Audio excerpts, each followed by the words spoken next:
day, all the way through to January, working 12 hours a day, 7 days a week, on my feet, taking care of consumers, helping our teams, the salespeople, take care of their customers. You were really young, right? I was 30 years old. That's like a kid really starting a whole brand. There's some key core principles that I think that apply across the board of what makes an effective leader.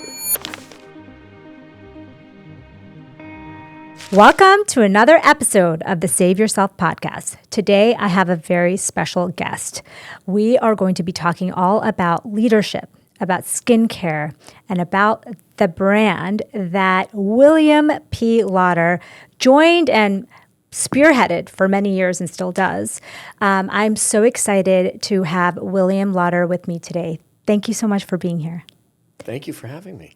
So before we get started, I'm just going to tell everybody who may not know a lot about you, or at least about your bio, a little bit about your history. We're going to really dive into your leadership philosophy, a little bit about how origins came about. I think you were 30, I saw in the book. And some of your personal wellness routines. Since I am a physician, we talk so much about mindset and wellness and kind of finding our own gifts through that. We'll talk about that too. So for those of you, you may have heard that William P. Lauder is the son of Leonard and Evelyn Lauder and grandson of Estée and Joseph Lauder. Mr. Lauder serves as the chair of the company's board of directors. He formerly served as executive chairman from July 2009 to November 2024. He was chief executive officer from July 2004 to June 2009. During his 5-year tenure as the chief executive, he expanded the company's international presence and distribution channels and greatly strengthened the brand's portfolio. He joined the company in 1986 as regional marketing director of Clinique USA in the New York metro area. In 1990, he led the creation of the Origins brand and its innovative store-within-a-store concept. He subsequently was promoted to several senior leadership positions. He led the worldwide businesses for Clinique and Origins and oversaw the company's freestanding stores and internet business. In 2003, he became the chief operating officer with oversight of all the company's global operations, as well as 9 specialty brands and retail businesses. You're amazing. And prior to joining the company, Mr. Lauder completed the Macy's Executive Training Program in New York City and was Associate Merchandising Manager of the New York Division and Dallas store when it opened in 1985. Also, very interesting and important is that you're the Emeritus Trustee of both the University of Pennsylvania and the Trinity School, your alma maters. Also the chairman of the board of the Fresh Air Fund, a member of the boards of directors of the Breast Cancer Research Foundation, the 92nd Street Y, the Partnership for New York City, and a trustee of the New York Presbyterian Hospital.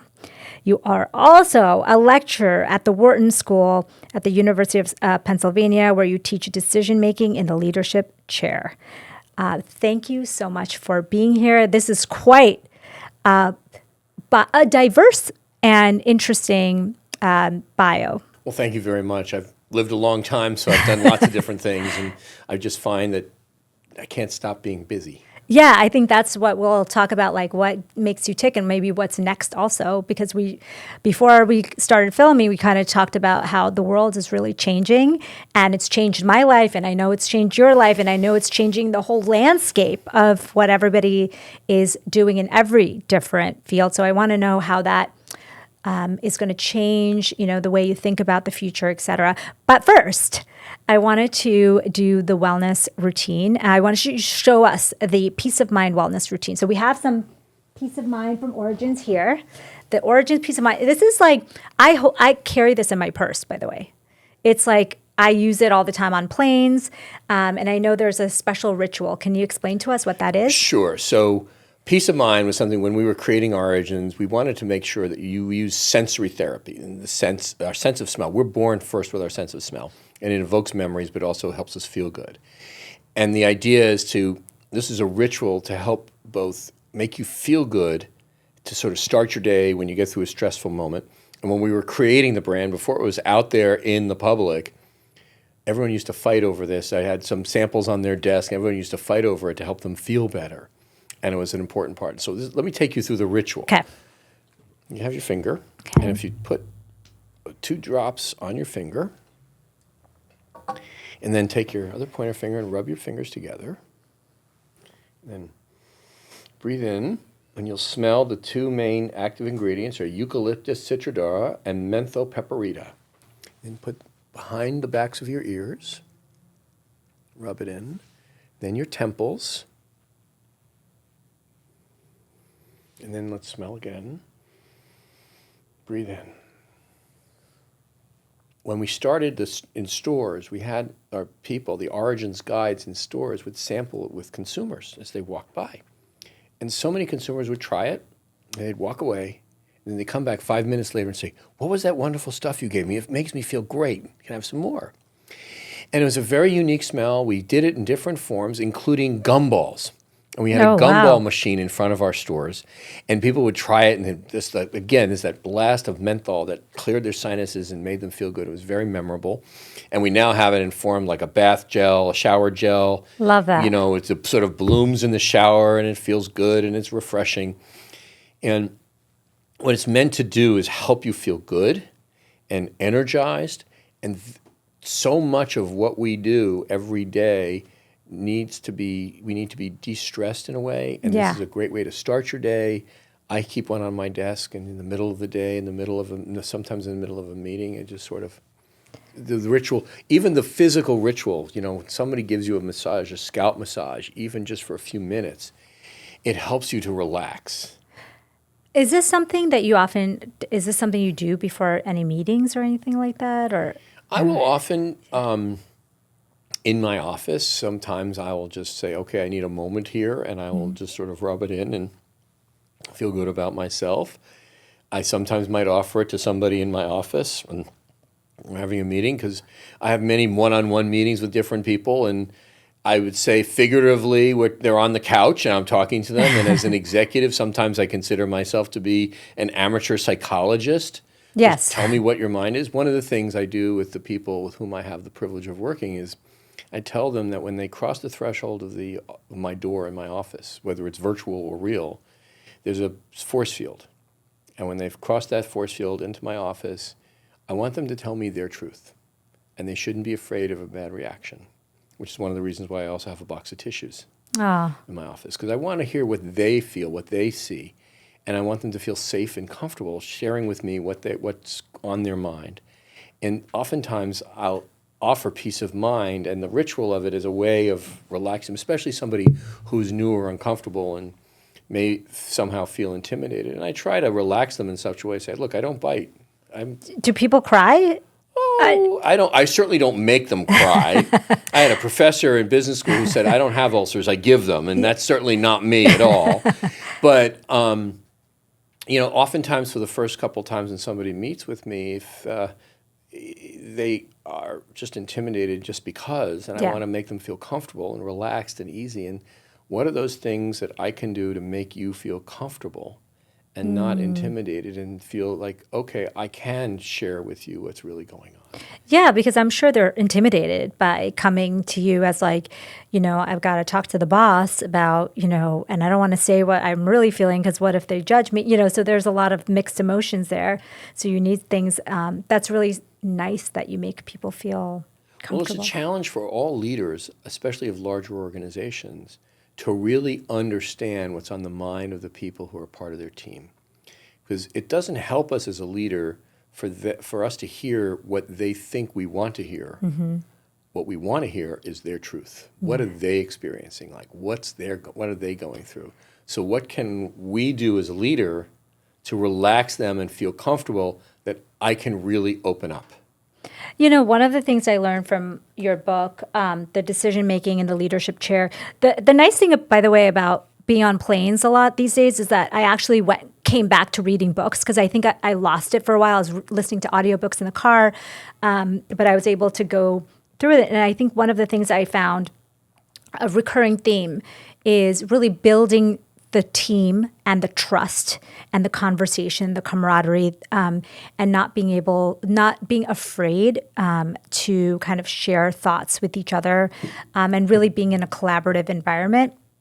But so I want to hear, you know, we kind of jumped really to your leadership position, but I want to hear kind of where it all started. Like, can you tell us a little bit about, the young Williams journey, and then also the origins story? So, look, I grew up with a family of very accomplished people. It was a company founded by my grandparents. My father was working as a part of the business. My mother was working as a part of the business. And really, my brother and I grew up often with dinner table conversation with my parents about business. So we sort of grew up around it osmotically.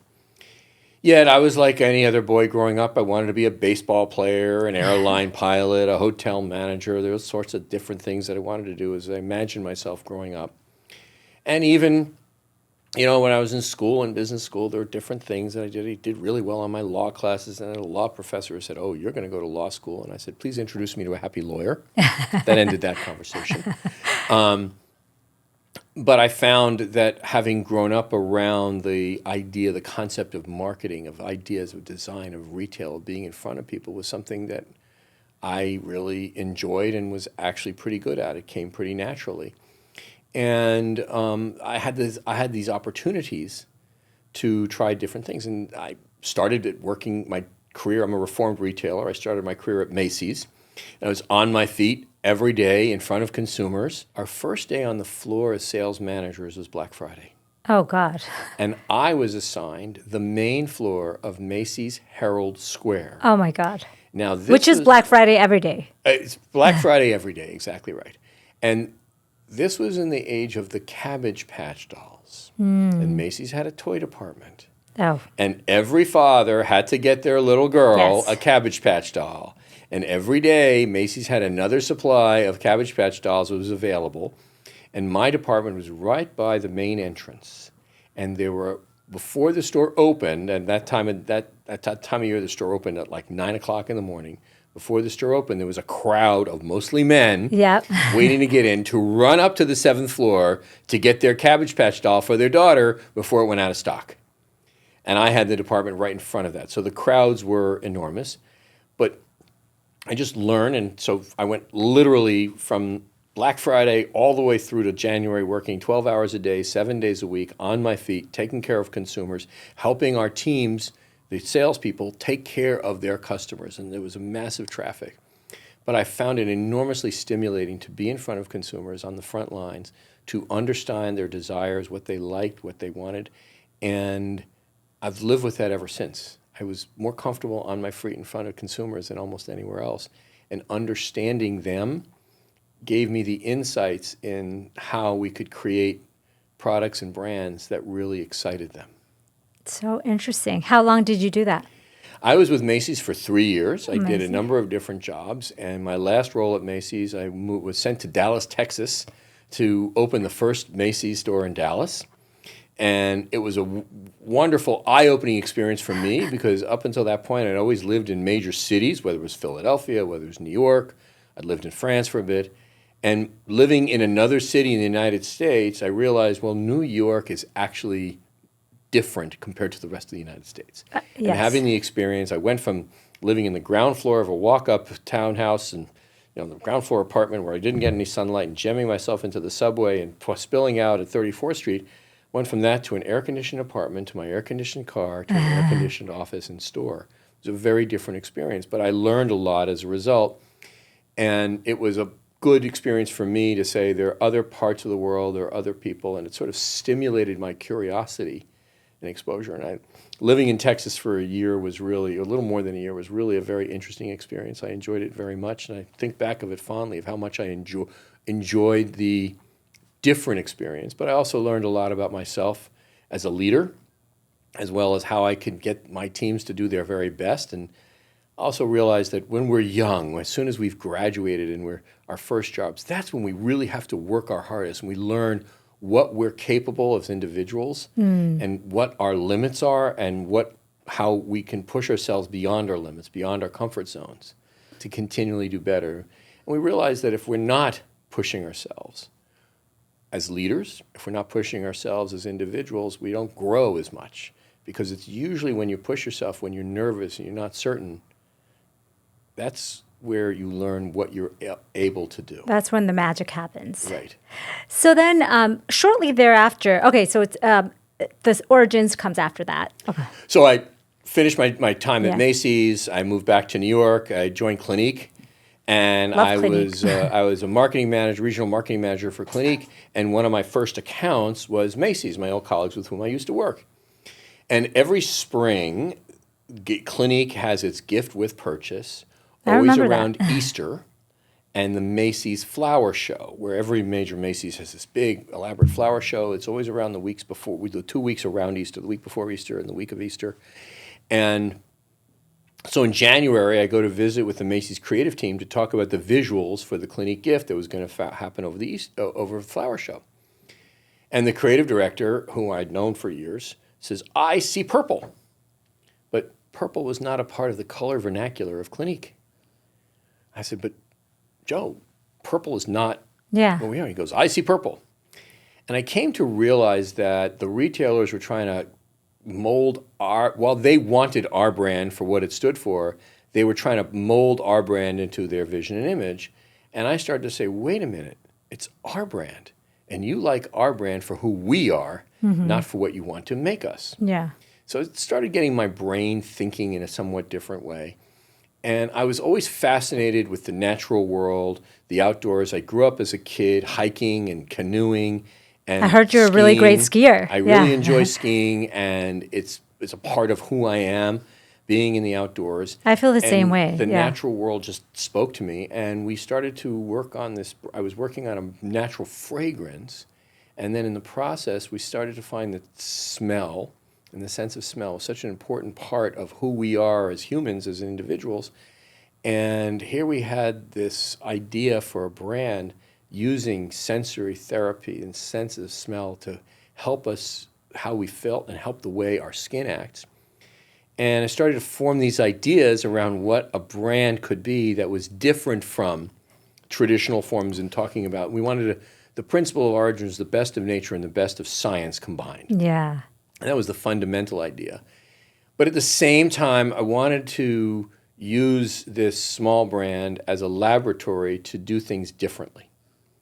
In other words, how can we do things differently? Because, you know, when you have a small company, you have less at risk, so you can try things in a different way. And there were a handful of things we wanted to do differently. We wanted, strategically, I said, instead of being dependent on just our department store brands, because that means we were dependent on where they were located, how could we project our brand into places where our consumers were, where our department store partners weren't present? So the idea of having our own stores was an important part of it, because then we could bring our brand someplace else, not necessarily dependent on the store partner. And I started saying, wait, there's stuff we can do to change the way we work. So we created our own, we started projecting our brand in retail different way, very controversial in some cases, but we wanted to change. And I always looked at my role being a next generation is not to say why, but to say why not.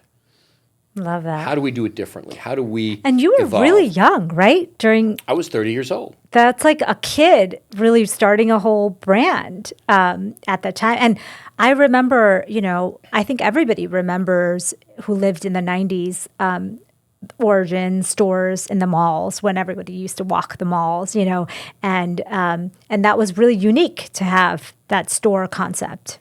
It was very unique at the time, and that was the part that really excited me, because it really allowed us to express our brand in a different way. We had our own four walls, so we could merchandise it in a different way. We added more merchandise to our own stores to make them unique and different. And I had somebody on the team who would go to these fairs to find unique merchandise. So, for example, he found this great resource where they were taking the recycled inner tubes from cars, and somebody was cutting them and making them into bags, and then taking used license plates and sewing them onto the front of the license plate. So a store in California would have California license plates, a store in Colorado would have Colorado license plates. And you know, so many of these states, that is just when they were starting to do some unique branding of their own states. And so we started selling these in store along with other stuff that was not beauty related, and consumers loved it. Yeah. They would come back and I said, okay, let's change this on a regular basis so it makes it interesting for the consumer to come back. Yeah. That was the retailer in me saying, Yeah. how do we get you back? Get How them do we back. get you in Yeah. front of us? And that was a part of the fun of doing things differently. And I just thought, we're here to have fun. We're here to put a smile on the consumer's face.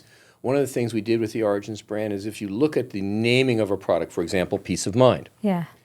Well, you remember your mother saying at one time, let me give you a piece of my mind. Yeah, yeah. P-I-E-C. Yes. Well, this is P-E-A-C-E. Yes. You get peace of mind by the ritual of it. So we played games with the words and the language in such a way to put a smile on consumers' faces because we wanted the brand to appeal to that consumer who thought we were clever. Yeah. And who wanted to discover. And so we did all sorts of things, if you will, subtle and not so subtle, to differentiate the brand, both in the smells and the kinds of product, the positioning of the brand, because I thought that was what would keep the brand interesting for those consumers who liked it. And that was just my gut saying we have to do things differently because you stand out when you're different.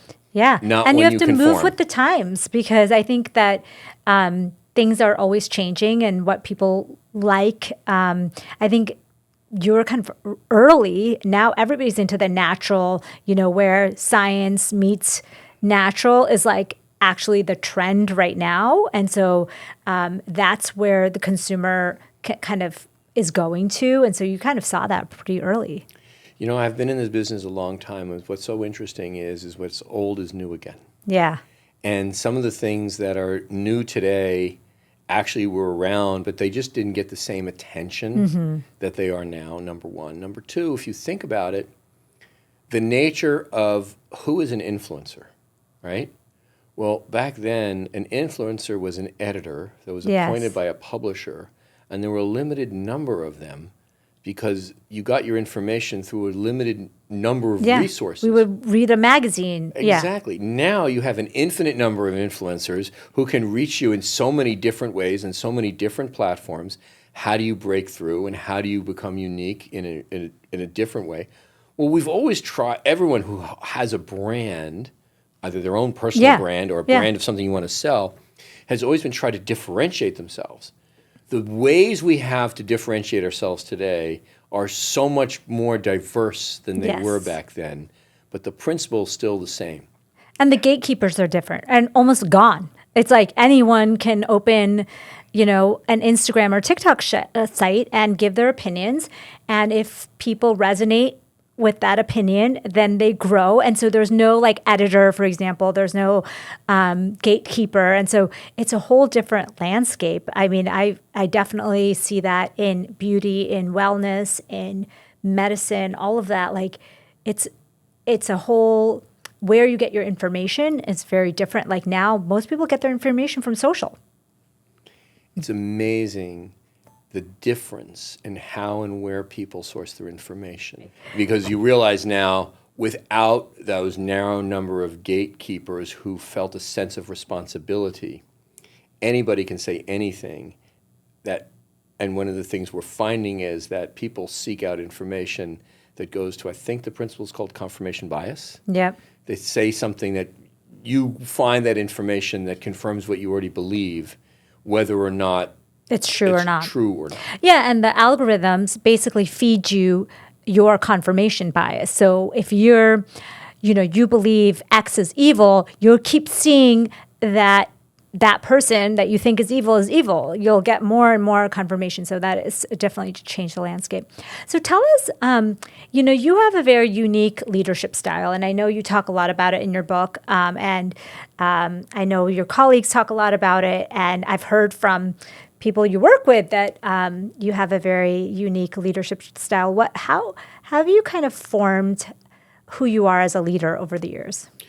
We learn so much when we're young about those leaders or people who get the best out of us, or those leaders and people who show us a style that we say, I'm never going to, if I ever get that chance. And certainly when I was a young executive learning, I came across people who I really enjoyed. If they found ways of doing things, I was motivated to work hard. And just as importantly, there were people I came across who were doing things in a way where I was motivated to say. I remember saying to myself more than once, if I ever get the chance to lead people, I'm never taking that approach and that style. So we learn along the way what works, what doesn't work, and the different styles of what gets people to work. But there's some key core principles that I think that apply across the board of what makes an effective leader. First and foremost, effective communications. In order to be a good leader, you have to be a clear, concise communicator. You have to be a great teacher, coach, and trainer to help those people who you lead be better at what they do. And then you have to, this is a medical principle, which I know you know well, which is the expression is see one, do one, teach one. So how do you as a leader take these principles to help the people you lead be better? Now, there's a quote from a Chinese philosopher named Lao Tzu, which basically said, a good leader is someone who helps us do it well. An evil leader is someone who takes the credit for what we do, but a great leader is someone who helps us believe that we did it ourselves. So how do you do that? And you take these medical principles, see one, there's a form of leadership from in front, do one, let's do this together, and then teach it, which is, okay, show me how good you can be. So I try to take these principles and apply it in different ways. So for example, the experience I gave you in Macy's in Dallas, we were working really hard to get the store off the ground and work and going. And here I was in Dallas, Texas with a store headquartered in New York. And sometime after our first 4 months of going, I said, okay, now I'm going to start taking some days off and actually I have to go back to New York for some meetings.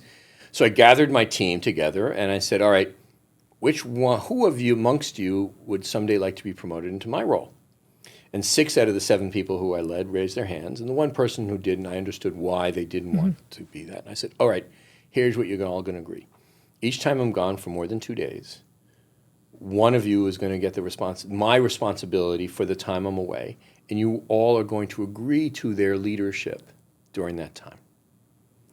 So the first person I did this to, I said, look, this is what you got to do. We're gone. Yeah. And I said, when I come back, we're going to sit down and we're going to talk about it. And I came back and I said, how'd you do? And she said, let's go talk in your office. She goes, now I understand why you're such a pain in my ass. She goes, I realize that if we don't keep up with this stuff, we're going to fall so far behind that it can't get done. Yeah. So she learned in the process, instead of being annoyed with my bugging her to get certain stuff done, she now recognized, oh, if you don't, it becomes sort of like the sorcerer's apprentice. You fall behind and can't catch up. And I said, that's great learning. You understood what it takes to get the best out of your people. The next time I did it, I gave the responsibility to somebody else. When I came back, they said, oh, I hate this job. She threw the paper at me. She says, I never want this job. Same responsibility, different person who found that this didn't fit in their personality. But I came to recognize those tools that I could use to help the people whom I had the privilege of leading, to help them be better. Why? Because I believe that as an effective leader, you're only as good as the people who you lead.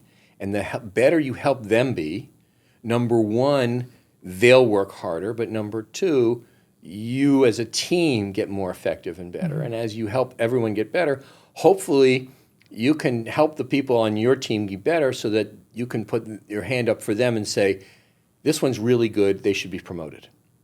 And if you become known as a leader who trains future leaders, great people want to work for you because they want to learn and be effective. And hopefully they can do better than you over time. And you can take pride in saying, hey, I helped them to be successful, they become better, and perhaps they appreciate you as a result. That means there's another principle I look at often, which is the principle is horizontal colleagueship. How do you help your peers be better? Or how do you help them do their job well? Because you realize we're all in this together. It's not your success is not my success. Your success is my success and vice versa. So if I help you be better, perhaps I might have the opportunity someday to be leading you because I helped you when I didn't have to. Yeah. So these are some of the core principles. And then the other thing I talked about before is, how do I as a leader give you the comfort in knowing that I support you and want to help you be better all the time and promote you both as an individual for success in the future, but by making you better and giving you the credit for that success. Basically, the best leaders take all of the blame and none of the credit. Because when the blame, it means you miss something, but you give them the credit so they can be proud of their success, so that in the future they can repeat that success or hopefully pass it on to those whom they lead and help them be successful. And that's where clear communication, I'm going to try to close this up in the circle. If you are clear and concise in your communications and give them repeatable phrases and ideas, that's more easily replicated by how they share it with those whom they lead. So if you have a leadership team meeting and then you go back, you hope you've said it in a way that when they go back to their teams, they can repeat it, and it becomes one of those things that just becomes a self-fulfilling prophecy. Any of these that you got from your grandma, Estée Lauder? She was known for all these amazing quotes, and I often quote so many of the things that she said. And one of the things she was known for said, there's no such thing as bad business. And you think, what does that mean? Well, it means there's always an opportunity, even in a challenging environment, there's always an opportunity to find ways to do things better. And she was a great guerrilla marketer long before the phrase was there. One of the stories that she loved to talk about was she was in stores. She loved being in stores, being in front of consumers. And she was trying to get recognized. And she's in a store, and her first fragrance was basically a bath oil that she turned into a fragrance. So it was a very strong smell. And she believed in your sort of announcing your presence with fragrance before you even walked in the room. How did she get noticed? Well, she accidentally knocked over a bottle of perfume. It fell on the floor and it broke, and the smell went throughout the department. And people kept saying, what's that smell? What's that smell? They said, well, it's Estée Lauder over there. And here was a woman who had nothing more than a high school education. And she was talking about principles that there were many people who were getting their PhD in human behavior studying these same principles. And she just knew it instinctively. Wow. And this is a part of who we are as a company. How do you treat the people who are in front of you like they're the most important person? One of the things she loved to say to everyone is, after you've put the product on the back of the consumer's hand them the jar so they're holding it in their hand, because that sense of possession, the subtle sense of possession, makes them feel like it's theirs. All sorts of It's like ideas. a human psychology. Exactly. It's like without even knowing. Exactly. Yeah. Before these were key principles. Learning, continuous learning was an important part. So after my parents were married, my mother became pregnant with me. And she was a second grade teacher in the New York City public school system.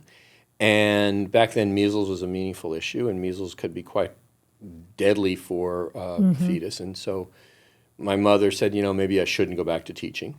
So she said, what am I going to do? And my father said, well, come work with me. At the time, my parents said there were like 5 or 6 people who were in the office.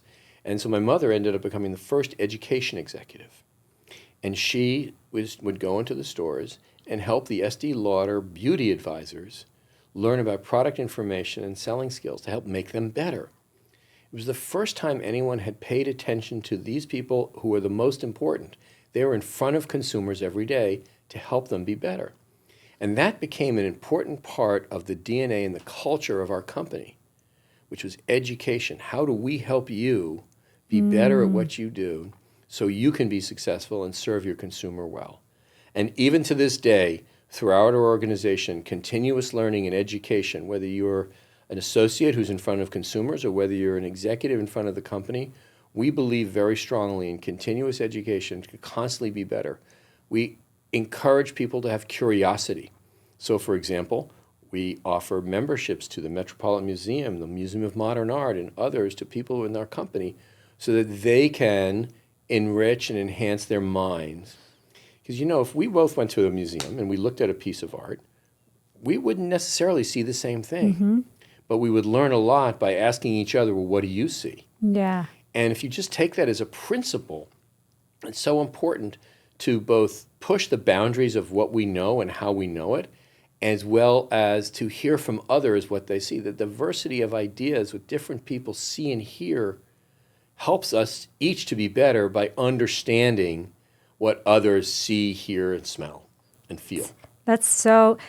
It's so interesting because there's so many different elements that your mom brought, that your grandmother, that your dad, that you, and kind of created this unique company because of all the different leadership styles that went into it. Well, it's not just people with my last name. The reality is we are a company today of over 45,000 people strong. and everybody brings a new strand of DNA to help what makes our company so important. And so we have a new CEO named Stéphane de la Favrie, who's been part of our company for 14 years. Amazing. And so he's bringing his New brand and style yeah. of leadership to an organization. But I'll even give you an example. In 1994, we, Estée Lauder, made our first acquisition. We bought a company called MAC. Yes, Really one of the very first of the makeup artist brands. Yeah. And MAC was a really unique company with a really different style, and they had a dedicated workforce of makeup artists who loved the company and were really dedicated to MAC. And one of the things we learned as when MAC became a part of our family is that the loyalty that the MAC makeup artists had to the brand was, amongst many things, the MAC commitment to the MAC AIDS Fund. And if you may remember, in the early 1990s, AIDS was a huge issue for so many people. And as we dug under the hood, we found that it was a core part of their support of the brand was the commitment MAC had to the MAC AIDS Fund. My mother had become a vocal warrior for breast cancer. And she said there are more women who are impacted by breast cancer than there are people who are being impacted by AIDS, yet there's so much more time and attention being dedicated to AIDS. Why can't we do something for breast cancer, which primarily affects women, who's our core consumer? So she created the Breast Cancer Awareness Campaign, what we call it today, which was the pink ribbon. Amazing. And first we started just offering pink ribbon at all of our counters and all of our stores around the country. We started offering pink ribbons to people just to talk about the conversation. Well, the pride that our people took in talking about their company and its commitment to doing something other than just selling lipstick was really unique. And it really transformed our company in a number of different ways because now we stood for something else other than selling stuff. And that became a core part of our DNA as a company and who we are and the value system that we're about. Besides to talk about education, imagination, and creativity, there's always something that somebody new brings to the conversation that helps make us better at what we do. Our role as leaders is to bring that out in everybody who's a part of the conversation. How do we welcome that conversation? We created a program called Reverse Mentorship. You know, the traditional form of mentorship is when you, as someone who's a little more experienced and shares your wisdom and knowledge with someone who's younger. Well, how do we, as older people, learn from the younger people who see things in a different way? Especially now when you consider that technology adaptation really comes from the young first. So how do we, as people who are more experienced, see things through their eyes? So he created a reverse mentorship program where we were there to learn from younger executives those things that they saw. Perhaps they're those things that they wished for us to hear and see, but by seeing it through their eyes, just like we learned from our children, learning from young executives can be as helpful to us as senior executives as anything else. So we're always adding something to what we do, and this is why we have to constantly, and you know, if you will, if it's the natural part of evolution, I'll tell you a joke. Two people are walking in the forest and they come upon a bear. They start to run, but the one person stops, sits down, and starts to put on his sneakers. And the second one says, "What are you doing?" And he says, "Well, I don't have to outrun you."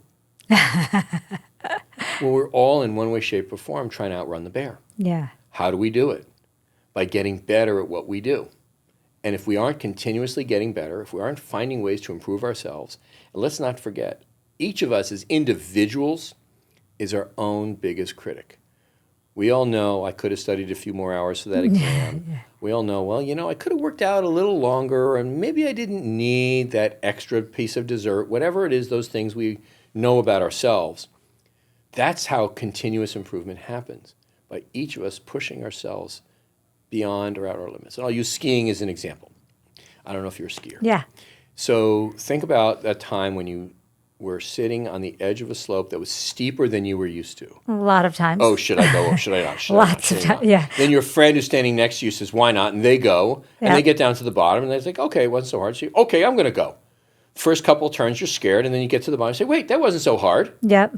You learn to push yourself beyond your limit. And you can use that example for so many different things, and that's how we as leaders help people be better. When you were growing up, your parents didn't do your math homework for you. They asked you the question that helped you discover how to find the answer. Well, it's no different as a manager and as a leader. How do you not answer the question your team has, but how do you ask them the question that helps them to unlock the puzzle so that they can be better? And sometimes you have to ask them the question, why do you see something that way? Help me to see it from your eyes, because just like art, we may see and hear the same thing differently. Why? I always say, whenever I'm talking to a patient or I'm on social media teaching, I'm like, the point is not to teach you or tell you things. It's to help you find your own gifts, and so that you can discover. And that's what you're saying. Like, you want to help them find and discover for themselves the solution. So thank you so much for being here. I can't believe we're out of time, because I could have asked you 100 more questions. We could have talked for another hour, but you have places to be, and apparently I do too. So I will leave you with a couple of fast questions, because I wanted to know a little bit about your thoughts on health and wellness, since that's something that's so close to my heart. So rapid fire, if you don't want to answer, you could say pass. Are you a morning person or a night owl? Yes. Both. Okay. So how much do you sleep? I'm supposed to get 8 hours of sleep. Yes. My watch and the app that tracks my sleep says occasionally I'm actually able to get 8 hours sleep. That has much to do with the fact that I'm 65 years old and I have a prostate. That's right. As it does anything else. So are you cold sports? Sounds like cold sports. Or warm sports? In order: skiing number 1, golf number 2, mountain biking number 3. Oh, wow. You're avid. Are you a consumer of supplements? Do you take supplements yourself? Or occasionally. I do have a protein shake in the morning often, and get those, but I don't have a lineup of like vitamin you're not the wellness lineup of vitamin A, B, C, D, E, F, G. Have you seen those morning routines on social media that are like 2 hours long? Cold plunge, sauna. Are you into cold plunge or sauna? I'm more into sauna than cold plunge because of skiing. I have titanium knees. Yes. And when I get into the cold plunge, it gets really cold because the metal actually gets cold. Oh, wow. So I've tried a few times to get into the cold plunge, and it kind of hurts. Yeah. But everyone says it's really good for you. So I have to just sort of grin and bear it sometimes. But I have more patience to be in the sauna for 10 minutes or 15 minutes than I do to be in the cold plunge for that same amount of time. Okay. Last question. What is your personal attribute that you think that has helped you the most be an effective leader, a good innovator, a thought leader, all of those things? 3 C's: curiosity, compassion, communication. Love that. Well, is there anything else that we didn't cover that you would like, I'll say the world, but everyone who's listening or watching to know about you or leadership, the brand, or anything else you want to share? I could go on for another hour and talk about all the I would love great to. things. We'll have to do this again. You asked some really, really wonderful questions. One of the things I really try to encourage everybody to think about is, I think of the principle of roots and anchors. And as we grow older, our own personal trees, the roots grow deeper and the anchors get heavier. But when we're young, we're a little less attached. The roots are a little shallower. We may or may not have a significant other. Our parents are probably younger and hopefully healthier. And we're less anchored. That's the time to really explore who we are as ourselves. That's the time to take that opportunity to perhaps move to a different part of the world, to explore yourself and to learn. Don't wait till tomorrow thinking that the opportunity is going to get better, because it may not be better. Because you may not have the same flexibility. Your significant other may not be able to relocate. Your parents may not be as well. Your children are now in school, and so you don't have those the same opportunities. And if you think about it, we discover ourselves when we're young, and we ultimately find ourselves in the niche or the rut, depending on how you define it, of what we found as we get older. And we have a little less flexibility because of routine and other factors. So I'd say to those who are young and exploring themselves, that's the time to really stretch yourself. And I'm mindful of an expression, which is, if you don't let go of what's behind you, you're never going to reach what's in front of you. So how do you explore yourself? Do it while you're young, because you'll learn more, your mind is more open, and you're more able to really learn about yourself as well as others around you. I love that. Thank you for that message. And I want to thank you and the team for having this time together. And so I want to thank you for your time. And we'll do a part 2 soon. Thank you for having me, and thank you for reading our book, and thank you for giving me the time to speak with you and your audience. Thank you. And join us for next time. This was such an amazing conversation. Thank you for joining us. This is William P. Lauder. I'm Dr. Amy Shah. Join us for the next episode of the Save Yourself podcast.